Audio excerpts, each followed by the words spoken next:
Hello friends, स्वागत है आपका हमारे YouTube channel GK with me में। तो आज की इस क्लास में हम पढ़ेंगे हरियाणा इकोनॉमी का नेक्स्ट टॉपिक HKVIB। जैसा कि आपको पता है, इससे पहले हम हरियाणा इकोनॉमी के 3 टॉपिक्स पढ़ चुके हैं, जिसमें हमने HSIIDC के बारे में, हैफिड के बारे में और आपके HFC के बारे में पढ़ लिया है। अगर आपने हमारी वो क्लासेस नहीं देखी हैं तो प्लेलिस्ट बनी हुई है, आप प्लेलिस्ट में जाकर वो क्लासेस देख सकते हैं। वो आपके एग्जाम के पॉइंट ऑफ व्यू से बहुत ही हेल्पफुल रहने वाली हैं। ठीक है, आज की हमारी क्लास रहेगी HKVIB के बारे में। अगर आपको हमारी इसकी PDF चाहिए तो आप हमारा टेलीग्राम चैनल ज्वाइन कर सकते हैं। टेलीग्राम चैनल का जो लिंक होगा वो आपको हमारे कमेंट सेक्शन में देखने को मिल जाएगा। तो स्टार्ट कर देते हैं हम आज की क्लास। जैसा कि आप यहाँ पर देख रहे हैं, यहाँ लिखा हुआ है HKVIB। अब पहले तो हमें ये जानना होगा कि इसकी जो फुल फॉर्म है, यानी कि इसका मीनिंग क्या होता है। इसका पूरा नाम है Haryana khadi and village industries board. तो ये इसका पूरा नाम क्या है कि एक बोर्ड का गठन किया गया हमारे यहाँ पर, और उसका नाम क्या रखा गया, Haryana khadi and village industries board. ठीक है, तो आपको इसका पहले तो नाम याद रखना होगा कि इसका नाम क्या है, Haryana khadi and village industries board. इसका जो हेड क्वार्टर है, आपसे हेड क्वार्टर पूछा जाए तो आप क्या टिक करेंगे, इसका हेड क्वार्टर कहाँ पर है, पंचकुला में है। मैंने आपको बताया था कि मोस्ट ऑफ हेड क्वार्टर कहाँ होंगे, आपके पंचकुला में होंगे। और इसकी स्थापना कब हुई है, 1969 में हुई है। तो ये आपका सबसे अलग है, इसकी स्थापना कब हुई है, आपके यहाँ पर 1969 में हुई है। ठीक है, तो आपको ये बात याद रखनी। ठीक है, तो इसको आप याद कैसे रखेंगे, आपको पता है महात्मा गांधी जी का जो बर्थडे है, वो मतलब उनका जो जन्म हुआ था वो कौन से ईयर में हुआ था, 1869 में हुआ था। क्योंकि वो किसे प्रमोट करते थे, खादी को प्रमोट करते थे। तो हमारे यहाँ पर 100 साल बाद किसका गठन किया गया, हरियाणा खादी बोर्ड का गठन किया गया। और कौन से ईयर में हुआ है, 1969 में। महात्मा गांधी जी के बर्थ ईयर में आप 100 ऐड कर देना, तो आपके यहाँ पर 1969 में Haryana khadi and village industries board का गठन होता है। अब यहाँ पर मैंने आपको बताया था कि जो इसका हेड क्वार्टर है वो कहाँ पर है, पंचकुला में है। तो यहाँ पर इसका हेड क्वार्टर पंचकुला में है। साथ साथ मैंने आपको HSIIDC पढ़ाया है। HSIIDC का हेड क्वार्टर भी कहाँ पर है, पंचकुला में है। इसके साथ साथ हैफिड का जो हेड क्वार्टर था वो भी कहाँ था, आपके पंचकुला में था। पर जो आपका HFC था, HFC यानी कि जो फाइनेंशियल कॉरपोरेशन था, उसका हेड क्वार्टर आपका पंचकुला में ना होकर चंडीगढ़ में था। तो HFC आपका अलग है। तो ये याद रखना है, इन तीनों के हेड क्वार्टर कहाँ पर है, आपके पंचकुला में है। क्योंकि ना आपसे हेड क्वार्टर पूछे जा सकते हैं, और एग्जाम में अगर आपने इसको रिलेट करके नहीं पढ़ा होगा तो मैं श्योरिटी के साथ कह सकती हूँ कि आप इसमें कंफ्यूज हो जाएगी। तो अगर आप इसको रिलेट करके पढ़ते हैं कि इसका हेडक्वार्टर कहाँ पर है, HFC का कहाँ है, तो आप जब इनको अलग अलग पढ़ेंगे, मतलब एक साथ इकट्ठा करके पढ़ेंगे कि इसका हेडक्वार्टर यहाँ पर है और इसका हेडक्वार्टर वहाँ है, तो आप इसको अच्छे से याद रख पाएंगे और कंफ्यूज भी नहीं होंगे। तो यहाँ पर इसका गठन कब हो जाता है, महात्मा गांधी जी के बर्थ ईयर में 100 ऐड करेंगे, यानी कि 1969 में इसका गठन होता है। इसके बाद बात कर लेते हैं यहाँ पर ईयर्स वाली। तो मैंने आपको बताया था कि जो HSIIDC है, ठीक है, HSIIDC साथ साथ मैंने आपको हैफिड बताया था। ठीक है, हैफिड के साथ साथ मैंने आपको HFC बताया था। तो ये ना ऐसे हम जब याद करते हैं ना, तो हमें क्या होता है, ऐसे जब हम रिवाइज करते हैं तो हमें वो बातें ज़्यादा लॉन्ग टर्म तक याद रहती हैं। तो जो HSIIDC है, हैफिड है, HFC है। अब बात कर लेते हैं इनके गठन की। तो मैंने आपको बताया था कि हमें सबसे पहले किसकी ज़रूरत पड़ेगी, खाने की ज़रूरत पड़ेगी। तो हमने यहाँ पर हैफिड का गठन कब कर लिया, हरियाणा के गठन के साथ में हमने इसका गठन कर लिया। लेकिन उसके बाद हम क्या बनाएंगे, घर बनाएंगे, और हमारे पास क्या होगा, पैसा होगा, तभी क्या बना सकते हैं, हम घर बना सकते हैं। तो इसके 1 साल बाद यानी कि 1966 में जब हम एक ऐड कर देंगे, 1 साल ऐड करेंगे, तो 1967। तो यहाँ पर आपको भी याद हो गया होगा, HSIIDC साथ साथ HFC, यानी कि पैसा है तभी हमने क्या बनाया, घर बनाया। ठीक है, तो यहाँ पर वो दोनों का गठन कब हुआ है, 1967 में। इसके साथ HFC जो है आपका फाइनेंस वाला, सॉरी हैफिड जो है, हैफिड का गठन आपका 1966 में हो जाता है। तो आपको ना ये सारे पॉइंट अच्छे से याद रखने हैं। अब बात कर लेते हैं इसके ब्रांड की। तो यहाँ पर जो खादी का ब्रांड है ये भी, ठीक है, तो यहाँ पर इसका जो ब्रांड है, इसका नेम है यहाँ पर हर खादी। तो ना जो आपका HKVIB है, इसने क्या किए हैं, कुछ स्टोर ओपन किए हैं जो खादी को प्रमोट करने के लिए हैं। तो उन स्टोर का नाम इन्होंने क्या रखा है, हर खादी स्टोर। तो ये पॉइंट ना आपका जरूरी आपसे पूछा जा सकता है। तो इसका नाम क्या है, हर खादी स्टोर। इसके बारे में मैंने आगे भी कंप्लीट डिटेल से लिखा है। तो पहले हम जान लेते हैं कि इसका गठन कैसे हुआ था। पंजाब खादी और ग्रामीण उद्योग बोर्ड 1955 के द्वारा इसका क्या किया गया है, गठन किया गया। तो आपसे इसका एक्ट पूछा जा सकता है कि कब इसका गठन हुआ, कौन से एक्ट से इसका गठन हुआ है। तो पंजाब खादी और ग्रामीण उद्योग बोर्ड 1955 के तहत ही क्या किया गया, इसका गठन किया गया है। तो ये पॉइंट भी आपको याद रख लेना है। आपसे एक्ट भी पूछे जा सकते हैं कि कौन से एक्ट में क्या मतलब किसका गठन किया गया था। जैसे मैंने आपको HSIIDC का एक्ट बताया था 1956, तो उसमें जब हमने 11 ऐड किया था 1967, तभी उसका ईयर आया था, उसका गठन 1967 में हुआ था, लेकिन वो बना कब था, 1956 में उसका एक्ट बन गया था। ऐसे ही आपके यहाँ पर पंजाब खादी और ग्रामीण उद्योग बोर्ड का एक्ट 1955 में बना है, उसी के तहत आपके हरियाणा में खादी बोर्ड का गठन किया गया है। तो ये सारे पॉइंट आपको याद रखने हैं। ये कैसा एक निकाय है, इसका ये स्टैट्यूटरी कॉर्पोरेशन है, यानी कि वैधानिक निकाय है। जो वैधानिक निकाय अब क्या होता है, आप पूछेंगे कि ये वैधानिक निकाय क्या है। जैसे आपके संवैधानिक होता है, वैधानिक होता है, तो उन सब के बारे में आप पूछ सकते हैं कि ये सारी बातें क्या होती है। ये ना हमें पॉलिटी में पढ़ाई जाती है। जैसे वैधानिक होता है जो कोई ना कोई एक्ट बनाकर, कोई ना कोई अधिनियम बनाकर, कोई ना कोई रूल बनाकर लागू किया जाता है, वही क्या होता है, आपका वैधानिक होता है। यानी कि जिसके लिए कोई ना कोई कानून बनाया गया है, वो क्या होगा, आपके यहाँ पर वैधानिक। तो ये आपका कैसा निकाय है, वैधानिक निकाय है। आपको याद रखना है कि कैसा निकाय है, ये वैधानिक निकाय है। इसके बाद ये जो बोर्ड है, मैंने आपको जब HFC पढ़ाया था तब मैंने उसमें भी बताया था कि उसमें कुछ मेंबर होंगे, कुछ सचिव होंगे, ठीक है, उसमें एक हेड होगा, चेयरमैन होगा, ठीक है। तो ये मतलब ये सारे क्या होते हैं, कुछ मेंबर्स होते हैं। तो उसी तरीके से इसमें भी क्या है, खादी बोर्ड में भी मेंबर होंगे, और वो मेंबर जो है आपके 15 से ज़्यादा नहीं होने चाहिए। 15 हो सकते हैं, 15 से ज़्यादा नहीं होंगे। ये जितने भी मेंबर हैं, इन्हें कौन अपॉइंट करेगा, हरियाणा गवर्नमेंट के द्वारा अपॉइंट किए जाएंगे।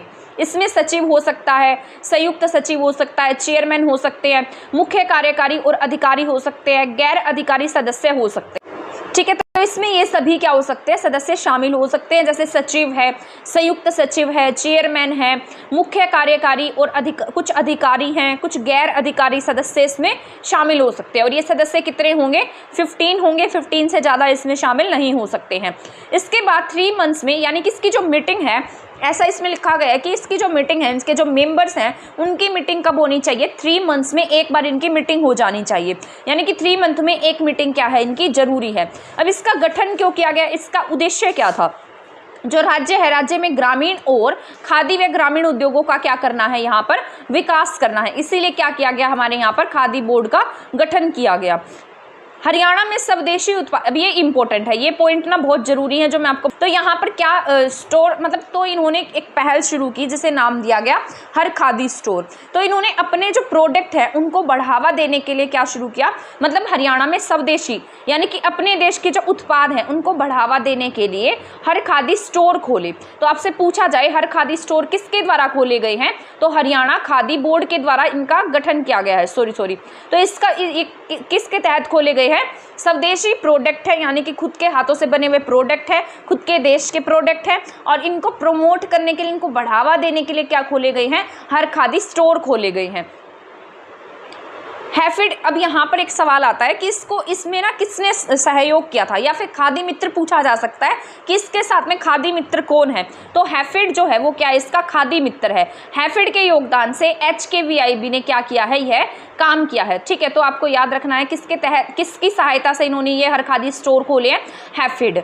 तो हैफेड इसका क्या बन गया है, खादी मित्र बना है, ठीक है। तो हैफेड इसका क्या है, खादी मित्र है। इसमें किसका सहयोग है, साथ में हैफेड का सहयोग है। यहाँ हैफेड इसीलिए इम्पोर्टेंट है क्योंकि इन्होंने जो अपने प्रोडक्ट हैं, जो हर खादी प्रोडक्ट हैं, जो लघु ग्रामीण इकाइयों के द्वारा तैयार किए गए हैं, यानी कि जो स्मॉल, जो आपके गांव में जो भी इकाई होती हैं, जो काम करती हैं, जो अपने हाथों से कोई ना कोई प्रोडक्ट बनाती हैं, वो सब कहाँ पर रखे गए, कौन से स्टोर पर रखे गए हैं, हैफेड के स्टोर्स पर रखे गए हैं, ताकि यहाँ से क्या हो सके, मतलब जो भी यहाँ पर सामान वगैरह खरीदने आए तो इन प्रोडक्टों की क्या कर सके, यहाँ से बिक्री की जा सके। इसीलिए यहाँ पर हैफेड जो हैफेड है, इनके यहाँ पर क्या रखे गए, जो खादी वगैरह है उसका सामान यहाँ रखा गया, यानी कि लघु ग्रामीण इकाइयों के द्वारा तैयार सामान को हैफेड के सेंटर्स पर रखा गया है। और हैफेड के 400 स्टोर पर क्या हो गया, ये खादी प्रोडक्ट बिक्री के लिए जा चुके हैं। मतलब अब तो इससे भी ज़्यादा हो गए होंगे, ये थोड़ा पुराना डेटा था 400 स्टोर वाला, ठीक है। तो जब ये स्टार्टिंग में रखे गए थे तो ये 400 स्टोर्स पर रखे गए थे। तो हैफेड के 400 से ज़्यादा स्टोर पर खादी प्रोडक्ट बिक्री के लिए रखे जा चुके हैं। तो ये बात जो है ना ये आपको इंपॉर्टेंट है, याद रख लेनी है। तो हर खादी क्या इनका ब्रांड है, तो आपसे इनका ब्रांड पूछा जाए, जो ये खुद मतलब क्या करते हैं, जैसे प्रमोट करते हैं, तो उसका नाम क्या है, हर खादी। आपका हरियाणा खादी डिपार्टमेंट है वो किसके साथ मिलकर काम करता है, अदर एजेंसीज के साथ में मिलकर भी ये काम करता है। तो ना आपको ये बात याद रख लेनी है कि किसके साथ में मिलकर काम करेगा, ये अदर एजेंसीज के साथ मिलकर भी काम करता है। अदर एजेंसीज कौन सी हो सकती है, जैसे KVIC है जो आपके सेंटर लेवल पर काम करती है, ठीक है। इसका पूरा नाम क्या है, KVIC का पूरा नाम khadi and village industries commission है। तो हमारा जो हरियाणा खादी डिपार्टमेंट है वो किसके साथ मिलकर काम करता है, खादी एंड विलेज इंडस्ट्रीज के साथ मिलकर काम करता है। पहले कमीशन बना था, तभी बाद में क्या बनते हैं, कमीशन बनने के बाद बोर्ड्स का गठन किया जाता है, और ये बोर्ड कहाँ होते हैं, आपके अलग अलग राज्य में होंगे। तो हमारा जो मैं बोलूँगी मैं, तो जो हमारा HKVIB है ये किसके साथ मिलकर काम करता है, KVIC के साथ मिलकर काम करता है। यानी कि ये दूसरी एजेंसीज के साथ में भी सहयोग ले सकता है, उनका भी इसमें योगदान हो सकता है। अब यहाँ पर इसके बाद कुछ फैक्चुअल पॉइंट्स लिखे हैं मैंने जो आपके इंपॉर्टेंट हैं। इसके पहले चेयरमैन की बात की जाए तो इसके फर्स्ट चेयरमैन आपके चौधरी देवीलाल जी थे। तो ये इंपॉर्टेंट है, HKVIB के फर्स्ट चेयरमैन कौन रह चुके हैं, चौधरी देवीलाल जी रह चुके हैं, क्योंकि हमारे हरियाणा के CM भी रह चुके हैं, साथ साथ ये हमारे देश के उप प्रधानमंत्री भी रह चुके हैं। तो इसीलिए हमारा ये जानना जरूरी है कि इसके पहले चेयरमैन कौन है। तो चौधरी देवीलाल जी क्या है, इसके पहले चेयरमैन रह चुके हैं। एट प्रेजेंट HKVIB के जो चेयरमैन है उनका नाम क्या है, राजेंद्र सिंह लतानी है। तो ये पॉइंट आपको याद रखना है, इनका नाम क्या है, राजेंद्र सिंह लतानी है। ये कहाँ के रहने वाले हैं, हिसार के रहने वाले हैं। और ये क्या है, HKVIB के हेड है, यानी कि चेयरमैन है। कोई ऐसी महिला जो क्या रह चुकी हैं, HKVIB की चेयरमैन रह चुकी हैं, उनका नाम है गार्गी कक्कड़। तो ये भी याद रखना है, महिला के बारे में भी पूछा जा सकता है। गार्गी कक्कड़ क्या थी, यहाँ की पहली महिला चेयरमैन थी। इसके साथ साथ वर्तमान चेयरमैन पूछे जा सकते हैं, राजेंद्र सिंह लतानी है। इसके बाद नेक्स्ट पॉइंट है, महेश दत्त शर्मा को खादी का पुरोधा कहा जाता है। ये कहाँ से बिलोंग करते थे, पानीपत से बिलोंग करते थे, ठीक है। तो महेश दत्त शर्मा क्या है, खादी के पुरोधा है। Gargi Kakkar first women chairperson थी। साथ साथ वर्तमान चेयरपर्सन कौन है, राजेंद्र सिंह लतानी है। ये कहाँ से बिलोंग करते हैं, हिसार से बिलोंग करते हैं। फर्स्ट चेयरमैन कौन थे, चौधरी देवीलाल जी थे। चीफ एग्जीक्यूटिव, यहाँ पर कुछ बातें लिखी गई हैं कि जो चीफ एग्जीक्यूटिव होता है, चीफ एग्जीक्यूटिव बोर्ड, जो चीफ एग्जीक्यूटिव होता है वो किसके लिए जिम्मेदार होता है, यानी कि बोर्ड जो है वो क्या करे, अच्छे से काम करे। उसकी जिम्मेदारी किसके सिर पर होती है, चीफ एग्जीक्यूटिव के सिर पर होती है। ये अपनी पावर किसी दूसरे मेंबर को लिखित में दे सकता है, मतलब यहाँ पर ये अपनी जो पावर है वो क्या कर सकता है, किसी दूसरे मेंबर को भी दे सकता है, ठीक है। लिखित में दे सकता है कि मैं अपनी पावर किसे ट्रांसफर कर रहा हूँ, इसे कर रहा हूँ। और अगर मान लीजिए ये अच्छे से काम नहीं कर रहा है तो हमारे हरियाणा के जो गवर्नर हैं वो इन्हें हटाकर किसी और को भी अपॉइंट कर सकते हैं। तो ये पॉइंट है चीफ एग्जीक्यूटिव के बारे में। इसके बाद हम पढ़ लेते हैं खादी का अर्थ क्या होता है। यहाँ पर क्योंकि हम खादी बोर्ड के बारे में पढ़ रहे हैं तो हमें खादी और ग्रामीण उद्योग इन सब के बारे में भी जानकारी होनी चाहिए। खादी एक तरीके का हाथ से काता हुआ कपड़ा होता है। ये क्या होता है, हमारी स्किन के लिए अच्छा होता है। आपको पता होगा कि खादी का जो आप एक खादी का सूट भी लेने जाएंगे तो आपको बहुत महंगा पड़ेगा, क्योंकि वो कॉस्टली इसीलिए होता है क्योंकि हाथ से काता गया होता है, इसमें बहुत ज़्यादा मेहनत लगती है, बहुत महीन काम होता है, तो गुड फॉर अवर स्किन। तो ये इसमें चरखे वगैरह का यूज़ करके इसे काता जाता है। तो खादी का अर्थ क्या होता है, हाथ से काता हुआ कपड़ा होता है। ग्रामीण उद्योग क्या होते हैं, जब यहाँ पर 1 लाख, मतलब जो ग्रामीण उद्योग होंगे ये, अगर आपके पास 1 लाख की जमा पूंजी है तो आप क्या कर सकते हैं, अपने गांव के अंदर ग्रामीण उद्योग को स्थापित कर सकते हैं। तो इसके लिए आपके पास में 1 लाख की जमा पूंजी होनी चाहिए, तभी आप क्या कर सकेंगे, अपने गाँव में ग्रामीण उद्योग स्थापित कर सकते हैं। अब जो ये उद्योग हैं, गाँव में जो उद्योग लगाए जाते हैं, ये 12 मासी भी हो सकते हैं, साथ साथ ये मौसमी भी हो सकते हैं, यानी कि किसी पर्टिकुलर मौसम के तहत भी हो सकते हैं। जैसे आपने देखा होगा कि गांव में कुछ ऐसे मौसम होते हैं जब वहाँ के लोग क्या करते हैं, फसल जो एग्रीकल्चर करते हैं वहाँ पर बिजी रहते हैं, बाकी टाइम में क्या रहते हैं, वो एक तरीके से खाली रहते हैं। बाकी समय में जब उनका कृषि का काम खत्म हो जाता है, कुछ 2-3 महीने ऐसे होते हैं जब उन्हें खाली बिताने पड़ते हैं, तो वहाँ पर कुछ ऐसे हम क्या लगा सकते हैं, मौसमी उद्योग भी लगा सकते हैं कि जब हम वहाँ पर कृषि नहीं कर रहे हैं तो हम वहाँ पर कुछ और काम कर सकते हैं। तो यहाँ पर जो ये उद्योग हैं ये 12 मासी भी हो सकते हैं, साथ साथ कैसे हो सकते हैं, आपके मौसमी उद्योग भी हो सकते हैं। गांव के इसमें कौन काम करेगा? जो वहाँ के गांव के लोग हैं वही इसमें क्या करते हैं, काम करते हैं। गांव के लोगों को खादी और ग्रामीण उद्योगों के लिए क्या करना है, प्रोत्साहित करना, इसीलिए इनकी स्थापना की गई है। और गांव के लोगों को ज़्यादा से ज़्यादा रोजगार मिल सके, वो रोजगार की तलाश में शहरों में माइग्रेट ना हो, इसीलिए गाँव में ग्रामीण उद्योगों की स्थापना की गई है। यहाँ पर लोगों को मौद्रिक सहायता प्रदान करना, यानी कि देखिए अब कोई एक पर्सन है जो इस काम को शुरू करेगा, उसके साथ साथ बहुत सारे वर्कर्स जुड़ेंगे, तो वहाँ से उनकी आय भी अच्छी होगी, उन्हें कुछ ना कुछ पैसे मिलेंगे। तो इसका उद्देश्य क्या है कि लोगों को क्या करेगा, मौद्रिक सहायता प्रदान करेगा।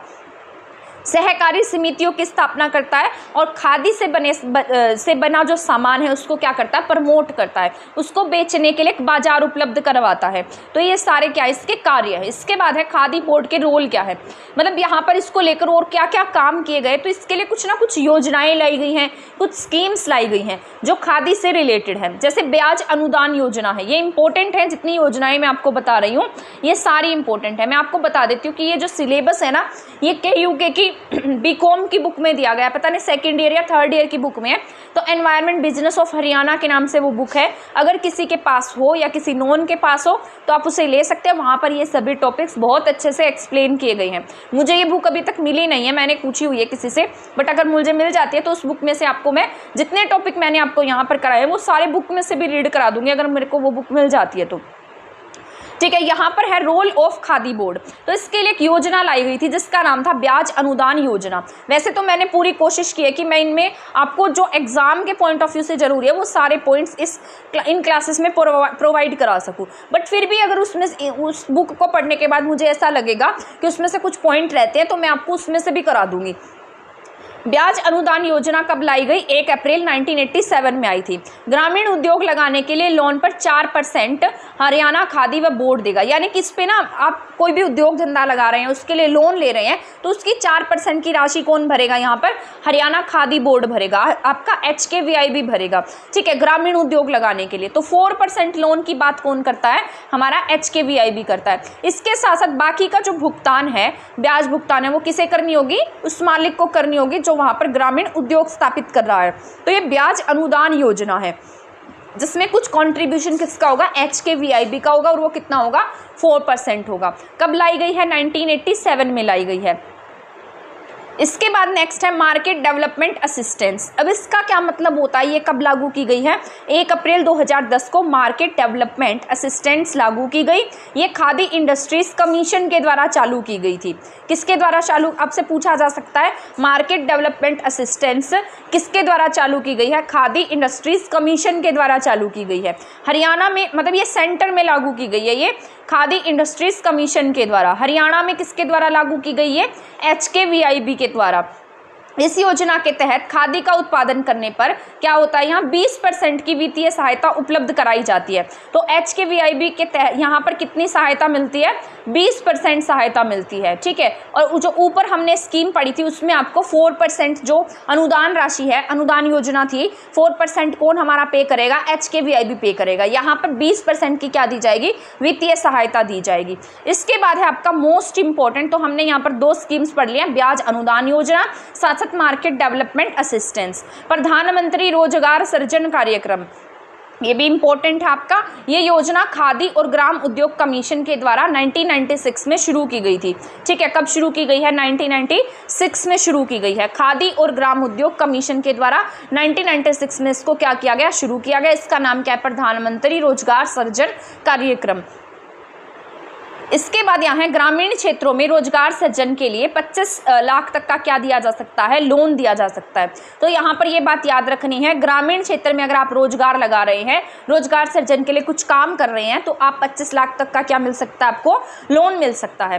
पहले इस योजना का नाम क्या था? ग्रामीण रोजगार सृजन था, लेकिन 1 अप्रैल 2009 को इसका नाम चेंज करके प्रधानमंत्री रोजगार सृजन योजना कर दिया गया। ठीक है, तो यहाँ पर आप देख सकते हैं प्रधानमंत्री रोजगार सृजन कार्यक्रम, यानी कि इनके नाम के आगे प्राइम मिनिस्टर का नाम लगा दिया, प्रधानमंत्री लगा दिया है, और 2009 में ये नाम चेंज किया गया है। इसी के तहत की क्या दी जाएगी? सब्सिडीज वगैरह दी जाएंगी। इसके तहत गांव और शहरों में रोजगार सृजन पर, यहाँ पर ना गाँव के लिए, शहरों के लिए अलग अलग सब्सिडी है। साथ साथ जो SC है, ST है और वुमेन्स है उनके लिए भी अलग से सब्सिडी का प्रावधान किया गया है। ठीक है, तो गाँव में आपको ज़्यादा सब्सिडी दी जाएगी, शहरों में आपको कम सब्सिडी दी जाएगी। तो हम पढ़ लेते हैं, ग्रामीण क्षेत्रों में उद्योग लगाने पर 25% की क्या मिलेगी, सब्सिडी मिलेगी।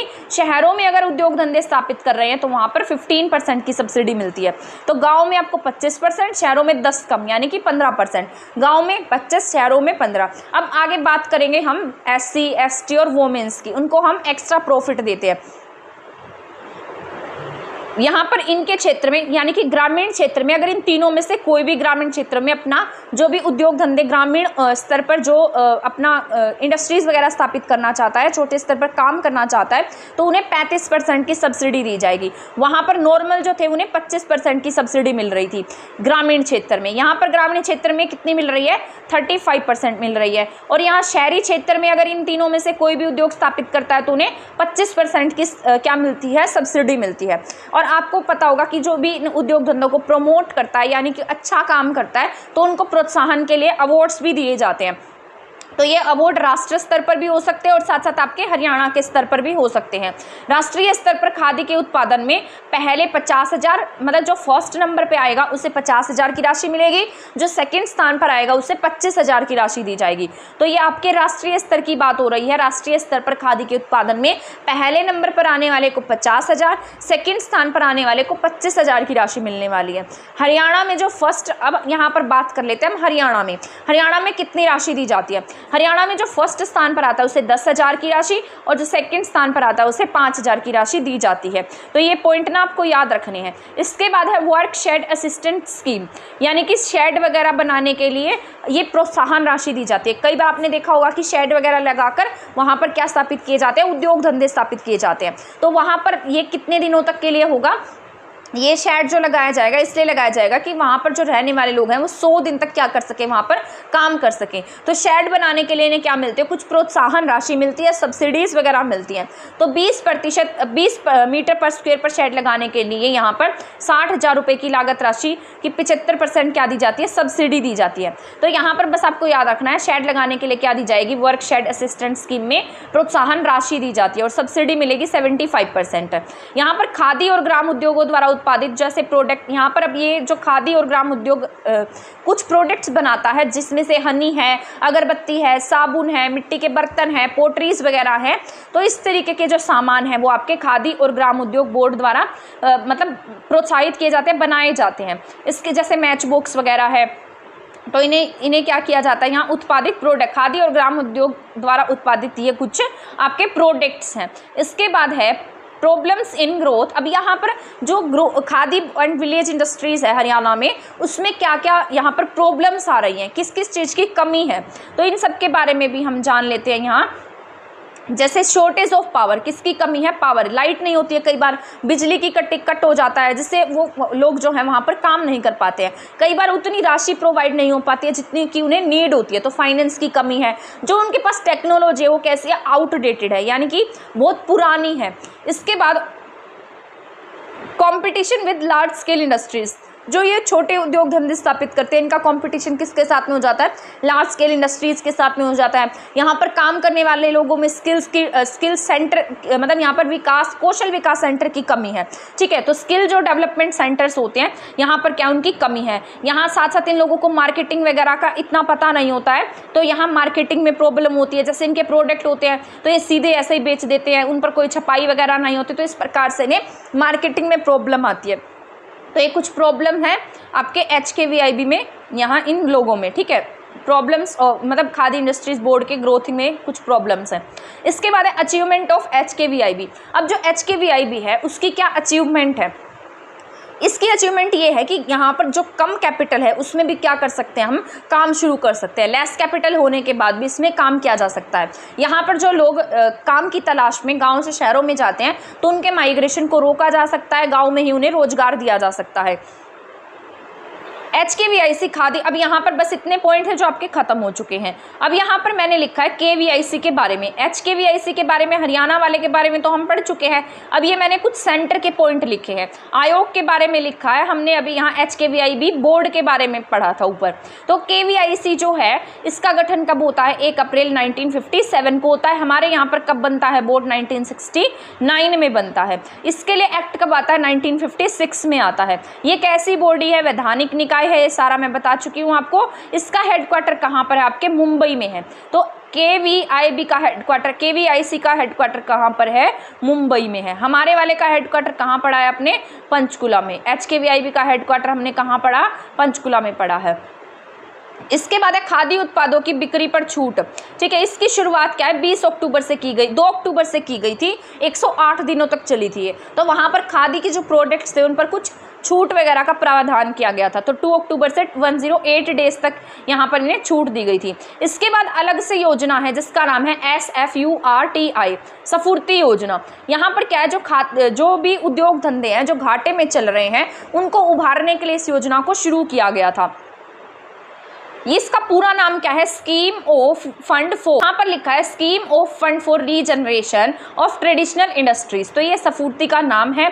ये सामूहिक ऋण योजना है। ठीक है, तो इसका नाम क्या? सामूहिक ऋण योजना थी। जहाँ पर भी जो भी मतलब जिस तरीके से प्रॉब्लम्स आ रही थी उन्हें बस यहाँ पर इसके बाद अलग योजना शुरू हो जाती है। तो स्फूर्ति का पूरा नाम है scheme of fund for regeneration of traditional industries. इसका काम क्या था कि ये किस लिए थी? जो भी उद्योग धंधे जो मतलब घाटे की तरफ जा रहे हैं उनको क्या करना है? उभारना है। तो इसलिए उसके लिए इसको शुरू किया गया। इसके बाद नेक्स्ट योजना है सामूहिक ऋण योजना। इस पर ना कुछ लोन या सब्सिडी वगैरह देने का काम किया गया था।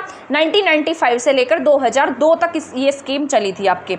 तो ये बस ऐसे ही याद रख लेना। इसके बाद नेक्स्ट पॉइंट है जो आज आपके सांसद बने हुए हैं संजय भाटिया जी, वो क्या हैं? वो भी इसके चेयरमैन रह चुके हैं। तो 22वें चेयरमैन के रूप में संजय भाटिया जी खादी बोर्ड के चेयरमैन के रूप में काम कर चुके हैं। फर्स्ट हर खादी स्टोर, आपसे पूछा जा सकता है कि पहला हर खादी स्टोर कहाँ पर शुरू किया गया था? तो मोस्ट इंपॉर्टेंट है ये, शायद ही आपको किसी ने ये बताया होगा। तो पहला हर खादी स्टोर कहाँ शुरू किया गया? आपके पंचकुला में शुरू किया गया था। ऐसे ऐसे क्वेश्चन ये एग्जाम में पूछे जाते हैं। तो फर्स्ट हर खादी स्टोर की बात की जाए तो कहाँ पर लगाइए? पंचकुला में। सेकंड स्टोर कहां पर लगा? झज्जर की एक महिला उद्यमी है, उन्होंने स्थापित किया था। तो पहला स्टोर कहां पर खुला? हर खादी का पंचकुला में। सेकंड स्टोर कहां पर खुला है? झज्जर की एक महिला उद्यमी है जिन्होंने इसे ओपन किया था। तो पहला पंचकुला में है, सेकंड कहां पर खोला गया था? झज्जर में। उसके बाद तो मतलब ये शुरू ही हो गए थे स्टोर वगैरह लगने। इसके बाद मतलब इसको प्रमोट करने के लिए जो गार्गी कक्कड़ थी जब यहाँ की चेयरमैन, तो इन्होंने क्या किया था? हरियाणा के 5 शहरों के चौक के ऊपर क्या लगाए थे? चरखे लगाए थे, जिसमें से पंचकुला नंबर 1 पर रहा था।